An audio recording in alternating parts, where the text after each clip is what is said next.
di bawah ambang kekuasaan. Indonesia belum sebenarnya merdeka. Karena itu Indonesia sekarang belum sebenarnya merdeka. Karena kan kita masih dijajah oleh sebuah kekuasaan di mana segelintir orang menguasai sumber daya yang ada di Nusantara. Oleh karena itu, Insinyur Soekarno pernah berkata dalam pidatonya setelah dia menjadi presiden, perjuanganku lebih mudah daripada kalian. Perjuanganku yaitu melawan para penjajah, sedangkan kalian melawan bangsa sendiri.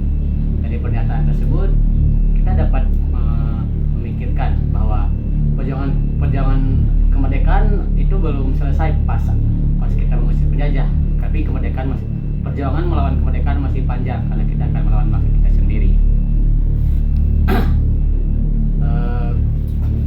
Demokrasi, berbicara tentang demokrasi, hukum di Indonesia ini, demokrasi itu hanya sebuah prosedural di mana pemilihan memang diadakan, pemilihan DPRD atau eksekutif yang lainnya.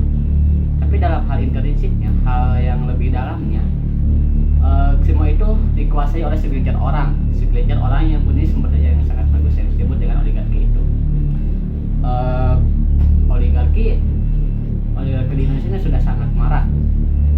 Oleh karena itu, oligarki ini bukan hal yang baru. Kayak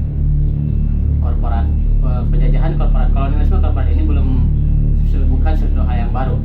Kolonialisme ini sudah ada sejak abad ke-17, di mana sebuah perusahaan dagang terbesar pada zaman itu yang disebut dengan VOC, yaitu menjajah sektor ekonomi di Nusantara ini. Dia membuat relasi kepada politik lokal untuk menguasai sumber daya yang dengan kata lain, tradisi itu sampai sekarang masih ada, tradisi oligarki atau segelintir orang yang menguasai sumber daya. Memang pada tahun 1945 negara kita sudah memang merdeka, tapi praktek kolonialisme korporasi masih belum dihapus.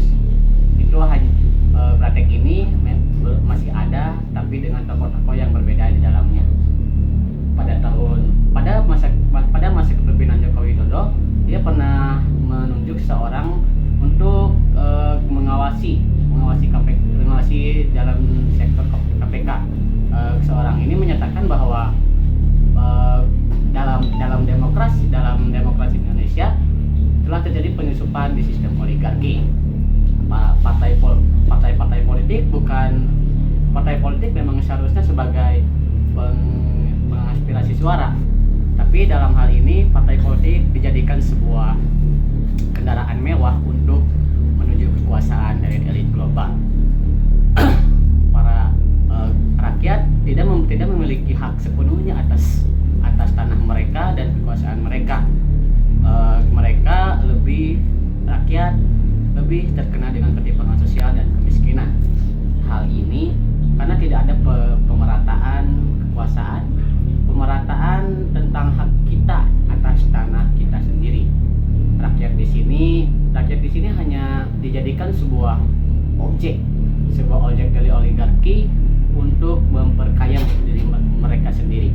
Rakyat di sini tidak mempunyai hak atas diri mereka sendiri dan hak atas kekuasaan tanah mereka sendiri.